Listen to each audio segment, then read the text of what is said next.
Pablo, ¿cómo te va? Te saluda Cristian Kili García. Gracias por atendernos. Muy buen mediodía. ¿Qué tal, Cristian? ¿Cómo estás? Buen mediodía para todos. Muy bien, Pablo, muy bien. Realmente ayer leía tu cadena de Twitter en tu cuenta y me pareció interesante tenerte al aire hoy. Y si vos me permitís que lea cada uno de ellos para después sí que te podamos hacer preguntas.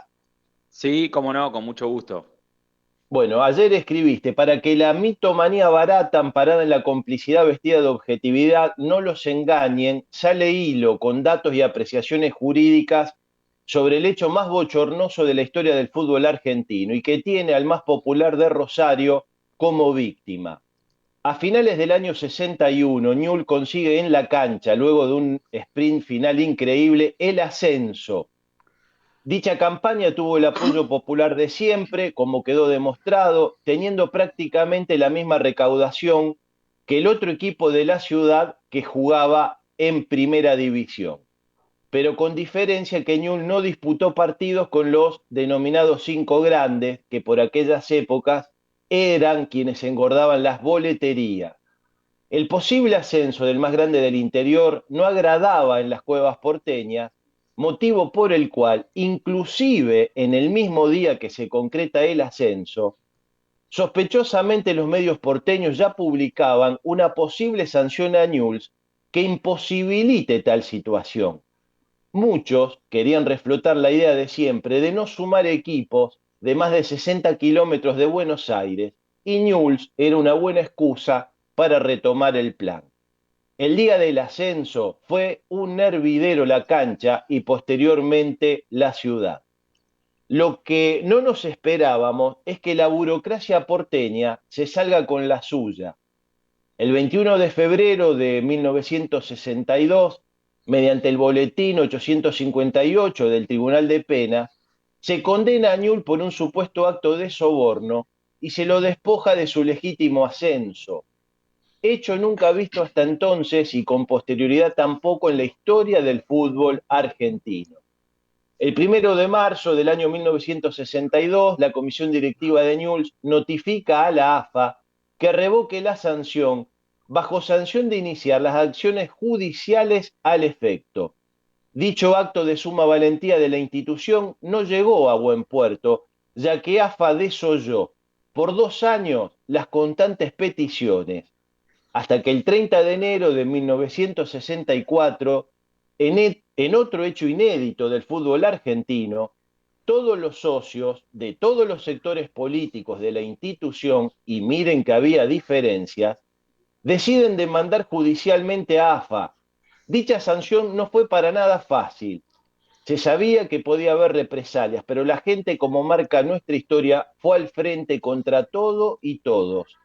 Las crónicas de la fecha relataban la euforia de los socios e hinchas y auspiciaban una guerra al efecto. El club tenía excelentes abogados leprosos de pura cepa reconocidos a nivel nacional, como los doctores Brevia, Soler y Del Pino. La cruzada obligó a que todos los sectores políticos dejen las diferencias de lado y se unan incondicionalmente para la causa.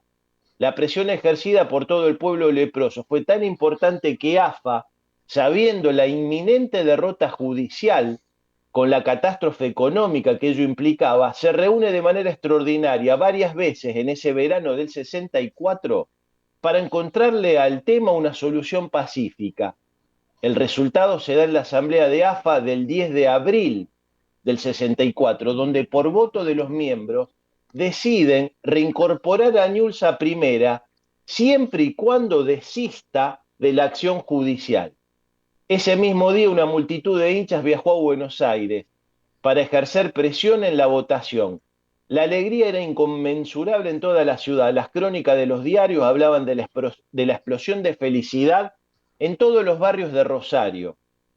Vuelve Newell's y hay un grito retumbando en los 49 barrios rosarinos, un grito zumbón penetrante que hiere al espacio por la altura de su profundidad, un grito de afiebradas dimensiones. Vuelve Newell, viva Newell, desde Ludueña, Villa Manuelita, como en Alberdi, el de la cara bonita. no solo era el ascenso, era el premio a la valentía, a la rebeldía corajuda de un pueblo que no aceptó la injusticia. El 16 de abril del año 64, para cumplir los trámites, el Club Atlético Newell's Old Boys remite una carta a la AFA manifestando que desiste de su acción judicial por haberse cumplido el objeto de la demanda, diciendo textualmente que la prosecución de la causa carece ya de interés. A pesar de las falacias que han querido endilgar por estos días, los fabuladores de siempre, en derecho dicha situación es conocida como caso abstracto y no como reconocimiento de nada. De hecho, sí hubo un reconocimiento. Fue de quienes nos devolvieron lo despojado. La alegría no terminó allí y los festejos en las calles duraron casi una semana, armándose banderazos y asados con cortes de calle. Siempre fuimos así, contra todo y todo, sin plata ni miedo, pero logrando lo que nunca nadie logró en la historia de nuestro fútbol. Simplemente porque la historia del fútbol argentino somos nosotros y que los demás sigan escribiendo lo que quieran porque la única verdad es la realidad, Newell carajo.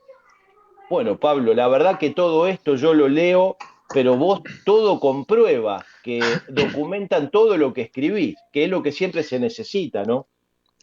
Sí, fundamentalmente para desmitificar tanta atropello y tanta mentira a lo largo de la historia, que lamentablemente camuflados en objetividades se presentan en crónicas y en periódicos o revistas de tiraje pseudo imparciales, ¿no? Que es lo que más tal vez a uno molesta. Cada uno tiene derecho, gracias a Dios vivimos en democracia y tiene derecho para escribir lo que quiera, hasta la propia Constitución permite que cada uno mienta, porque el artículo 18 dice que nadie puede declarar en contra de sí mismo.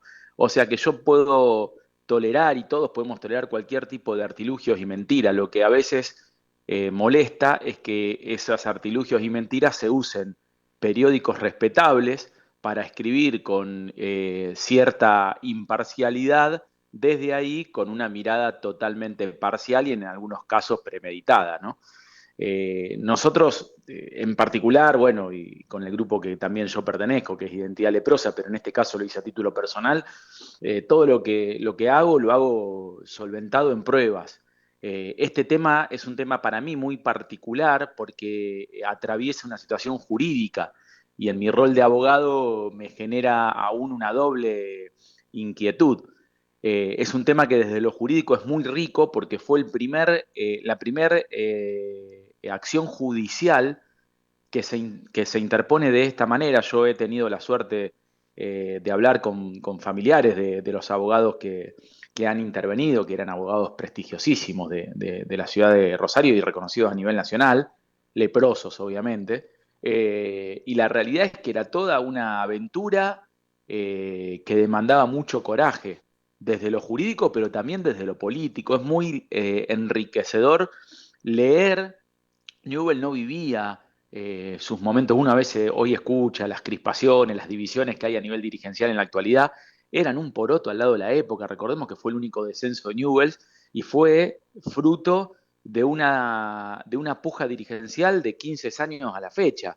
Digamos, Newell no se va a la B en el 60 porque tuvo una mala campaña. De hecho, la campaña previa no fue mala. Fue producto de una serie de acontecimientos que eran producto a su vez, valga la redundancia, de divisiones internas. Para esta aventura, para esta empresa que se tenía que llevar, se unieron, es muy lindo y reconfortante leer las crónicas periodísticas de cómo se unieron todos los sectores del club, absolutamente todos. De hecho, a Buenos Aires acudieron todos los expresidentes que estaban enemistados, pero enfrentados completamente. Y fueron todos, el actual presidente con los expresidentes, con cada uno de sus sectores, a defender la postura. Y la verdad que fue muy valiente. Fue muy valiente. Yo en el hilo cometí un error, un fallido, que no es a Newell no se lo acusa de soborno, sino de incentivación. Si ven, son conceptos casi primo hermanos, pero no es lo mismo. Eh, pero es incentivación de lo que se lo acusa.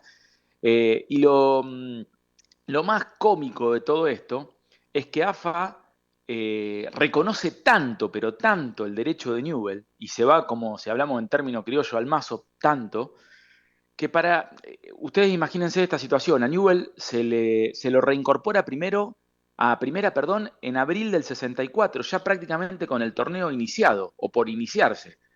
Newell el año anterior, en el 63, no había tenido ni siquiera una buena campaña en la B, o sea, Newell no tenía plantel ni para competir en la B y se lo ponía en primera. O sea, era evidente que la campaña del 64 de Newell en primera iba a ser mala.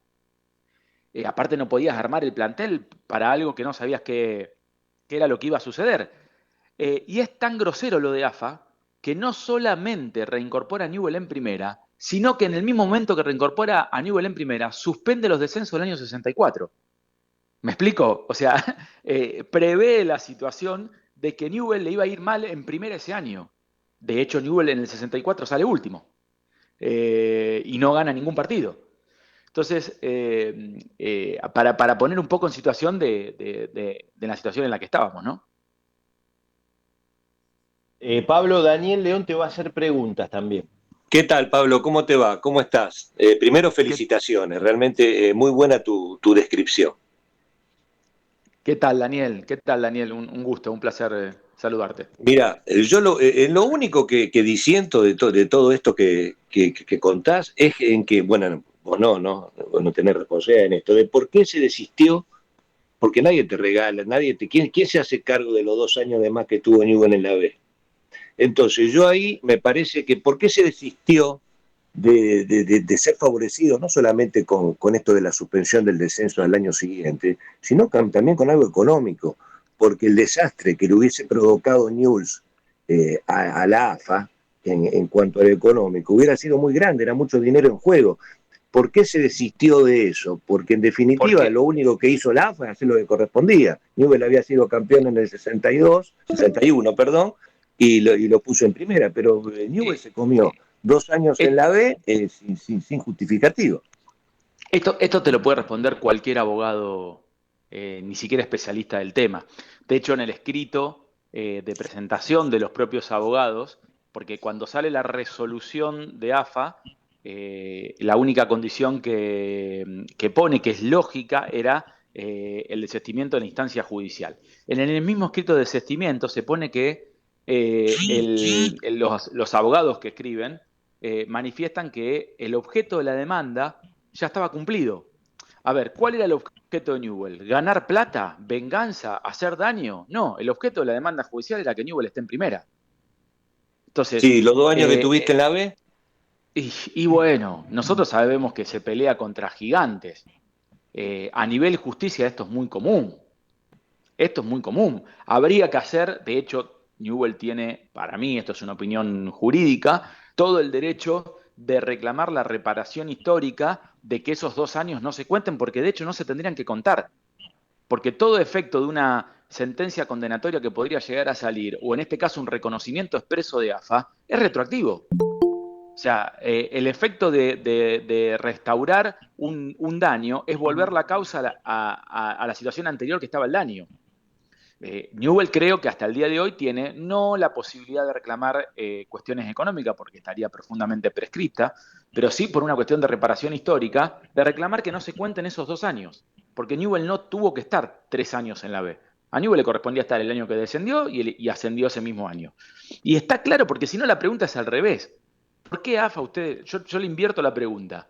Siendo AFA con lo arbitrario que han sido históricamente, en todos los sentidos, especialmente favoreciendo a los equipos de Buenos Aires. ¿Por qué de la noche a la mañana va a reconocer que un equipo a nada de empezar el torneo ascienda a primera? Es más, ¿por qué va a suspender los descensos de ese año?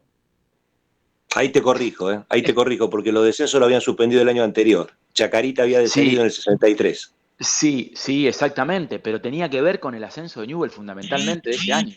Ah, no, seguro, Tenía que, seguro. tenía que ver con el ascenso de Newell de ese año. Era evidente la situación. Era Sí, sí. evidente la También situación. recordemos que Newell Y se fue al descenso por promedios, no se fue por haber salido último en la tabla, ¿no? no totalmente, vuelvo a ratificar lo que dije recientemente. El año que Newell se va a la B no hace una mala campaña. De hecho, fíjense en la tabla. Newell no se va a la B porque es producto de la última temporada. Newell's se va a la B por 10 años prácticamente de cuestiones deportivas, futbolísticas y de Luchas diferencias. internas que había en el club. Terrible, terrible, terrible. Hoy lo de hoy, que muchos hablan de las luchas internas, es un poroto de lo que se vivió en la década desde los finales del 40 hasta el 60, y diría yo hasta mediados del 60. Esto, lo de la restauración de Newell la primera, empezó a reordenar la situación desde el punto de vista político-social dentro del club, y lo puso a Newell como digamos, se tomó esto como una bandera. Vuelvo a repetir, o sea, hoy hay que ver todo en perspectiva. En un momento donde yo lo pongo de hecho, en la revista Goles, que yo en el mismo hilo publico la crónica, hablan perfectamente de cuál era la idea de muchos clubes porteños, especialmente de los mal denominados cinco grandes, que querían reducir el torneo de primera a 14 equipos, cual fue la idea original de siempre. A ver, los dos equipos rosarinos en el 39 no llegan a la Liga Porteña por amor de la Liga Porteña al interior del país. Llegan por una cuestión de guita. Vamos a hablar en criollo. Entonces, cuando ellos vieron que podían prescindir y que podía, encima se da en un escenario de los años 60 donde comienza el fútbol espectáculo, que hay todo un tema a nivel televisión, a nivel otros intereses, y la idea del fútbol porteño, de hecho la revista Goles lo dice en su crónica, es muy llamativo en épocas donde las noticias no corrían como corren hoy con la cuestión informática, las redes, etcétera, que el mismo día que Newell gana y sale campeón, en la revista se ponga maniobra para que Newell no ascienda. Ya sabían que había incentivación ese mismo día. Es raro, es extremadamente rara toda la situación, y ahí mismo, en la crónica, vuelvo a repetir, de la revista Goles, se habla de la idea de varios equipos de Buenos Aires de reflotar el plan de que no participen equipos a más de 60 kilómetros de la capital. Un plan que tuvo mucho tiempo en el tapete y que era la idea de tener 14 equipos. Por suerte no prosperó, de hecho, no prospera, tanto es que no prospera que a los pocos años ya pueden ingresar otros equipos del interior. Pero esa era la idea, sin duda. Pablo, te hago dos preguntitas y necesito brevedad en tu respuesta porque nos quedan pocos minutos. Una es a nivel política nacional y la otra es vinculada al libro que se viene sobre antologías de Newell's. Quiero que me hables de eso y que también me des alguna mención si la figura de Cristina Fernández de Kirchner, quien hoy hablará en La Plata a las 6 de la tarde, también es luchar contra molinos de viento. Digo, poder judicial, poder mediático. Dame sentido a estas dos preguntas que te hice. Empiezo por la segunda. Yo creo que la primera, históricamente, el peronismo fue contra, esto lo digo en mi rol de militante peronista en un día tan sensible como hoy, para los peronistas. Siempre el peronismo fue, y cualquier figura que enarbole la bandera peronista va a ir en contra de los poderes de turno. Eso es histórico en Argentina, y Cristina no es la excepción. Y con referencia a lo segundo, estamos con Identidad Leprosa muy contentos y orgullosos de hacer algo que no se hizo nunca en la historia cultural del club, que es reunir a casi 60 autores de primerísimo nivel. Tenemos entre ellos el ganador de las Casas de la América en España, a Rafael Bielsa. Bueno, hay infinidad de autores del mundo leproso, todos obviamente leprosos y leprosas. Y el 27 de noviembre, en la Casa del Tango, esto se va a transmitir por streaming porque las entradas son acotadas, hay 180 personas que ya tienen sus entradas, especialmente familiares y autores de los libros. Vamos a hacer la presentación de algo que son dos libros de poesías y de narrativas, coordinados por Maya Morosano, que también forma parte de Identidad Leprosa y es una eminencia en el campo de la literatura. Así que para nosotros, desde el punto de vista cultural, es realmente algo muy lindo, Cristian. Pablo, gracias por la entrevista. Un abrazo enorme. No, a ustedes como siempre, a disposición.